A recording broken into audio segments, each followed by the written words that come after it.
tá? Começou. Gil, deixa eu te perguntar uma coisa. Eu queria que você contasse primeiro da sua história, de onde você veio, se você nasceu aqui ou no Mamanguá. Conta um pouquinho de você pra gente. Então, nasci no Saco-Mamanguá. Na verdade, a minha família já está lá há mais de 9 gerações. A gente tem um histórico aí bem antigo. Minha família tem essa mistura aí dos portugueses com os africanos e os índios que viviam aqui na época, né, que deu origem, na verdade, ao caiçara, que é esse povo que vive aqui, né? Então a gente tem essa mistura toda. O pessoal fala que até parece um pouco português, com jeito do rosto e tudo, né? Mas tem toda essa mistura que é o povo brasileiro. Mas eu nasci dentro do Saco-Mamanguá, né? Minha família hoje ainda mora no Saco-Mamanguá. Eu já estou morando aqui em Paraty tem mais ou menos 4 anos. Mas não deixei lá de jeito nenhum, porque eu meu trabalho hoje em dia é lá dentro do Saco-Mamanguá. Entendi. Então o tempo todo eu estou lá, então a minha família continua lá, a gente tem um trabalho bem grande também lá dentro do Saco-Mamanguá. E os seus projetos, assim, você é artesão também, né? Você começou com artesanato? Minha família já vem, a história do Mamanguá com artesanato é muito forte, né? Quando se fala de artesanato típico de Paraty, a gente sempre fala dos barquinhos, que é feito dentro do Saco-Mamanguá. E ele faz parte da história de Paraty, faz parte da história do Mamanguá também, é muito importante, tem mais ou menos 80 anos. E minha família tem mais de 20 anos a mais de 30 anos que trabalha com artesanato. E eu comecei a fazer os barquinhos com 8 anos de idade. Peguei lá o facão, comecei a cortar, comecei a entalhar, fazer meu próprio barquinho. E aí, minha primeira fonte de renda foi através dos barquinhos. E aí depois, com o tempo, né, fui conhecendo outras pessoas, né, começando a chegar pessoas lá com mais influências, com mais estudos, assim. E sendo que eu só fiz só até o 5º ano no Saco-Mamanguá, né, porque lá a escola é só até o 5º ano. E daí diante, depois começou a chegar turista naquela região, e aí eu vi que seria mais uma fonte de renda também trabalhar com turismo. E aí hoje em dia também sou guia de turismo. Entendi. E aí você faz um trabalho também com as crianças, né? Isso, eu faço o trabalho de contar um pouco da história, né, do Mamanguá, a história do caiçara, né? Então a gente pega as crianças, leva até o Saco do Mamanguá, tem todo um roteiro que é onde a gente fala de estudo do meio, né, que é conhecer o ambiente, né, conhecer toda aquela área que é muito preservada, tem um grande manguezal lá no Saco-Mamanguá. Então a gente mostra o manguezal para eles e também dentro disso a gente mostra a cultura caiçara. Então a gente leva eles, a gente faz uma apresentação de artesanato. Na casa da minha mãe, a gente fez uma estrutura maior para poder abrir a casa e receber as pessoas e oferecer um almoço para eles também, um almoço bem caiçara. E aí a gente faz essa vivência caiçara, né? Que eles pegam o artesanato, eu entalho, conto a história para eles, como é que começou o artesanato. E depois eles pegam, eu faço um barquinho na hora para eles, e cada um ganha uma canoinha pequenininha, que a canoa faz parte da história, daqui de Paraty, do caiçara também, e eles pintam a sua própria canoa, e aí fica um presente para eles, tipo uma recordação do lugar. Né? Caiçara. E esse trabalho tem mais ou menos aí mais de 15 anos que a gente faz esse trabalho lá no Mamanguá. Na verdade a gente recebe muitas escolas particulares, né? Escolas Do Rio de Janeiro? do Rio, de São Paulo, a gente tem escolas também de Minas, a gente tem 3 universidades dos Estados Unidos também que vão até lá, Que legal. né? Que aí já são de universidade, né? Que aí também eles vão ou estudantes de biologia, ou estudantes de economia, né? E tudo isso também faz parte também, né? A gente mostra tudo isso também para eles, que é bem interessante. Entendi. E lá, assim, existe uma comunidade bem grande dentro de Mamanguá, existem essas crianças, né, que participam desses projetos. Eu sei que elas vêm de fora, tem muitas excursões, né, escolares, essas coisas. Isso. Mas existe uma comunidade caiçara, assim, de crianças lá mesmo, que vocês têm alguma necessidade no Saco de Mamanguá, ou é um lugar assim, porque eu não conheço. Então, assim, queria saber um pouco da comunidade mesmo, como é que eles vivem, se é uma comunidade ribeirinha, como é que é, assim? Então, lá existe a comunidade, né, que já existe desde essa época mesmo, quando ele chegou lá, que dessas 9 gerações e da quantidade de pessoas que passam da minha família lá, a gente calculou aí mais ou menos 300 anos. Então, desde aí do começo da construção de Paraty, desde o começo da construção do Caminho do Ouro. Então, se formou uma comunidade lá, né, que hoje em dia são 140 famílias, que tem no Saco-Mamanguá, mais de 600 pessoas. e muita gente vive da pesca, né? A pesca industrial que não é praticada em Saco-Mamanguá. Saco-Mamanguá, na verdade, explicando um pouco sobre o saco, ele é um braço de mar, não é continente, não é ilha, mas só chega de barco ou chega de trilha, você não chega de carro até lá. Né? Então é um lugar que é meio isolado dentro de Paraty, ainda está próximo aqui do Rio de São Paulo. Né? Então é onde vive, nesse braço de mar, são 8 quilômetros, algumas pessoas comparam como fiord, né? Que na verdade não é um fiord, existe outra categoria para esse ambiente. Mas dos dois lados, lado direito e lado esquerdo, tem as comunidades, as pessoas que vivem ali, né? E que vivem da pesca industrial em alto mar, que dentro do Mamanguá não é permitida a pesca industrial, né? Com grandes barcos, porque é uma área de reprodução de peixes, uma área de um berçário marinho, né? E existe a pesca artesanal, que é permitida lá dentro do Saco-Mamanguá, que é a pesca de subsistência, que é para poder você se alimentar. E também muita gente que trabalha com artesanato, né, que faz parte também. Muita gente que trabalha com turismo hoje, que o turismo chegou, né, de forma controlada, não é turismo de massa, porque o acesso já é difícil, né? Então o turismo chegou lá dentro e muita gente tem o seu próprio barco de turismo que pega o pessoal em Paraty-Mirim, que leva até lá o Saco-Mamanguá para conhecer. Muita gente que trabalha em casa de veraneio, porque também, como é uma região muito bonita, muito visitada, também as pessoas com poder aquisitivo alto, né, eles acabam comprando algumas propriedades e acabam construindo umas casas, né? Então tem mais de 70 casas de veraneio lá dentro. Já chegou no limite que não dá mais também, né? Porque senão daqui a pouco vira um condomínio. Isso é ruim para vocês, né? Um pouco assim, de certa forma sim, porque dentro dessa região do Mamanguá a gente está dentro de áreas de preservação ambiental, né? A gente tem um lado é a APA do Caruçu e do outro lado uma reserva ecológica, a reserva ecológica da Joatinga. Então as duas unidades não é permitido grandes empreendimentos. A APA, que não é tão restritiva, você pode fazer uma casa maior, uma casa de veraneio, mas com projeto, com licença, com tudo. Dentro da reserva é uma área que não é permitida, por lei não pode ser. Mas durante um longo tempo aí atrás, né, no ano de 2000, que começou esse boom de especulação imobiliária, eles vinham, ofereciam dinheiro para o Caiçara, porque o Caiçara não é apegado a dinheiro, né, a bens financeiros, não é apegado a isso, porque não fazia parte da cultura, né?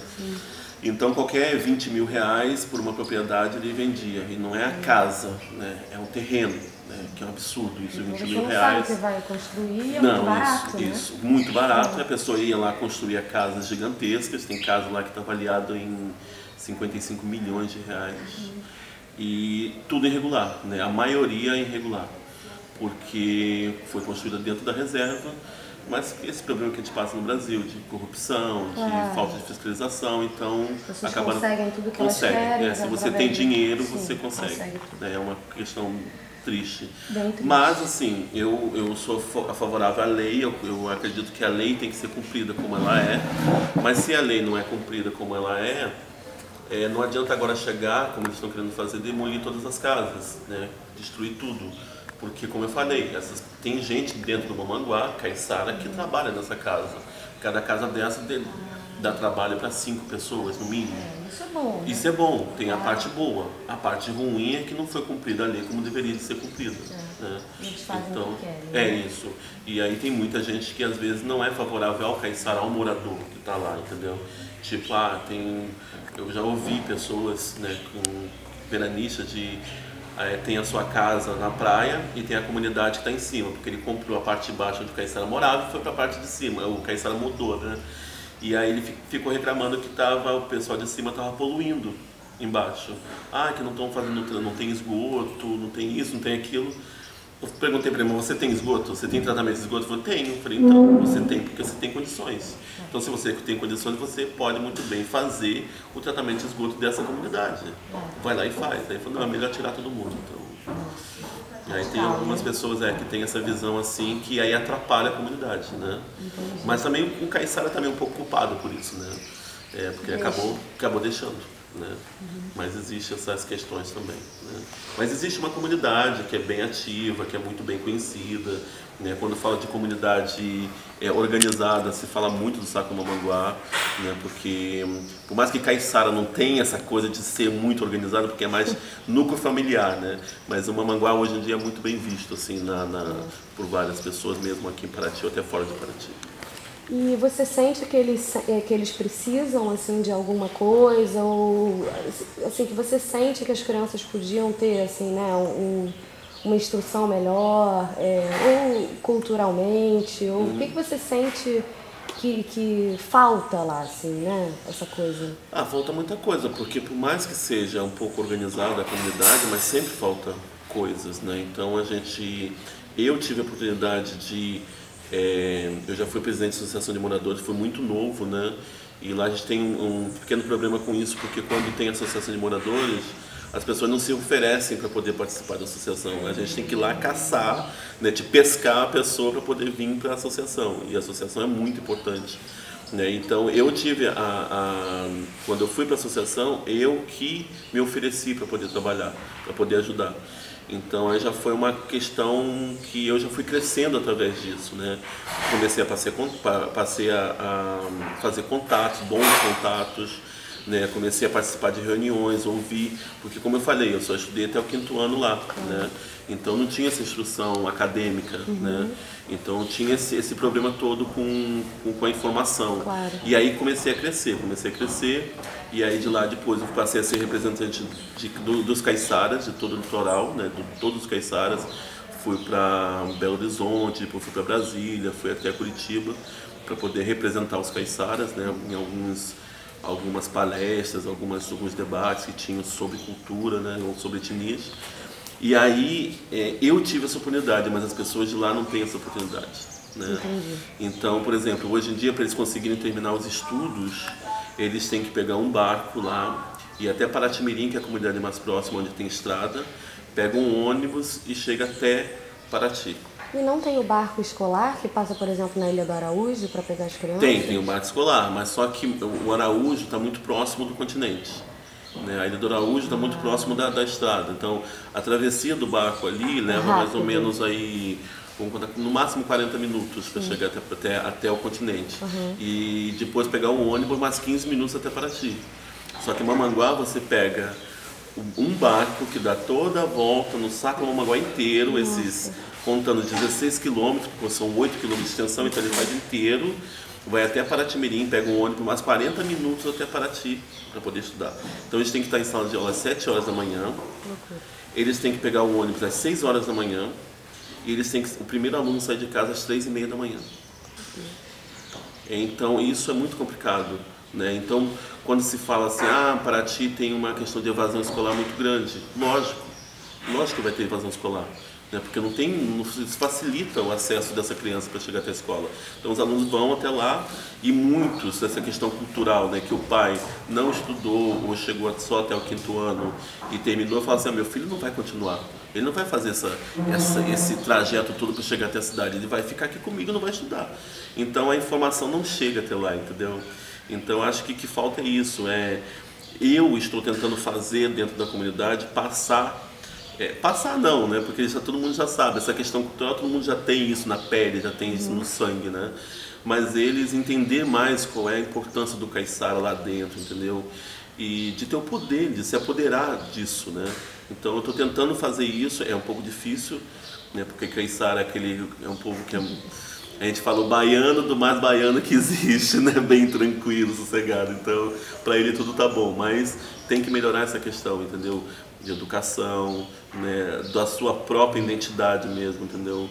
Eu acho que isso eu tenho esse objetivo de que eles se enriqueçam mais, entendeu? Culturalmente. Não é cultural, já são ricos em cultura, mas eles entendam a força. Formação, né? Essa formação, mundial, né? Isso, com certeza. Entendi. Mas eu sei que a gente sabe que muito bem, no Brasil hoje em dia, a questão de educação é um problema sério, né? Então, Mas o que eu fico triste é porque a gente está dentro aí, entre as maiores metrópoles do Brasil, né? E a gente encontra a comunidade isolada ainda. Existe outra comunidade que está um pouco mais isolada daqui, que é a Ponta da Joatinga, que terminou o 5º ano e não vai mais para a escola. Porque não tem como pegar um barco e vir até aqui, que leva mais de 2 horas para chegar até aqui. E lá o mar é muito agitado. Entendi. Então vivem mais isolados ainda, entendeu? Isso é bem triste, isso, bem triste. E você tem um lugar lá, algum espaço que você faz essas oficinas? Então, a gente faz sempre na casa da minha mãe, né? Que a gente montou o espaço, que era a casa normal, então a gente fez uma cobertura maior para poder receber. A gente, na verdade, o espaço a gente fez para as festas, porque Caiçara é muito festivo também, ciranda e tudo, né? Então a gente fez, em um ano a gente fez tipo uma festa por mês, né? Que a gente também fazia parte, porque o Caiçara ele era mais católico, né? Mais católico, então a igreja, né? A festa religiosa era muito forte, né? Então a gente fez um espaço que a gente estava representando, fazendo a festa da igreja, então a gente fazia as festas que tinham lá.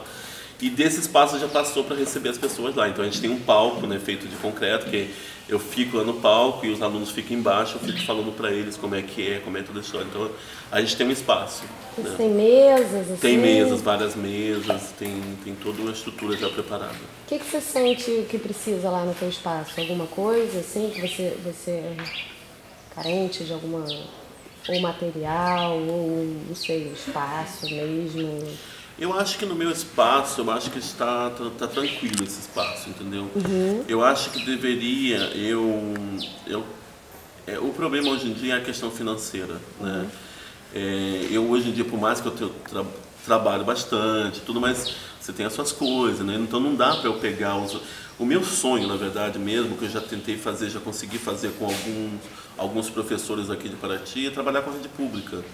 Né? Pegar os alunos aqui de Paraty e levar até lá, entendeu? Para mostrar para eles como é que é feito, entendeu? Só que não tem condições de pegar, eu pagar um barco para o pessoal ir para lá, eu pagar a alimentação deles para poder ir para lá. E porque também existe, se eu for falar com os pais, vocês vão pagar tanto para poder chegar até lá. Aí passa aquela questão, mas eu não tenho dinheiro para poder meu filho poder ir lá. E qual é a importância de conhecer o Mamanguá? Às vezes não tem essa consciência, entendeu? Porque meu sonho é esse, na verdade, pegar os alunos daqui de Paraty, das escolas mesmo do Mamanguá, entendeu? Pegar e levar até lá e mostrar tudo isso. Porque é deles, entendeu? Aquilo é deles, não é meu, entendeu? É de todo mundo aquilo. Né? A gente conheceu a Gabriela, né? De Brailca, ela tá como diretora lá do Sembra, né? Isso. Agora. Então, assim, uma pessoa muito ativa, uma pessoa muito do bem, que também pode facilitar de algum jeito esse teu sonho, né? Isso. Então, agora, hoje, na verdade, acho que hoje está sendo um momento de um pouco de realizações, assim, né? Hoje eu encontrei com uma pessoa, né? E ela estava falando sobre isso, da gente montar o nosso grupo, entendeu? E se for esperar de poder público, a gente não vai conseguir tão fácil, porque tem vários problemas, né? Sim. Então, a gente tentar, a gente fazer, entendeu? Então, acho ela uma pessoa muito legal, muito importante para poder fazer isso também. Então, acho que daí a gente começa a montar o nosso grupo para poder fazer alguma coisa. Já que a gente não tem essa questão, o poder financeiro para poder fazer isso, então a gente busca parceiro para poder fazer. Claro. Né? Parceiros até quase privados, né? Às vezes, porque a rede pública não consegue fazer, né? Porque assim, eu trabalho também com uma empresa, né? Eu sou parceiro de uma empresa. Mas por exemplo, a empresa até também não tem muitas condições de fazer isso, né? Mas se tiver mais gente, ela vai ter condições também de ajudar, entendeu? Então é tudo isso, mas acho que o meu sonho é esse, de fazer esse trabalho com o Paraty, entendeu?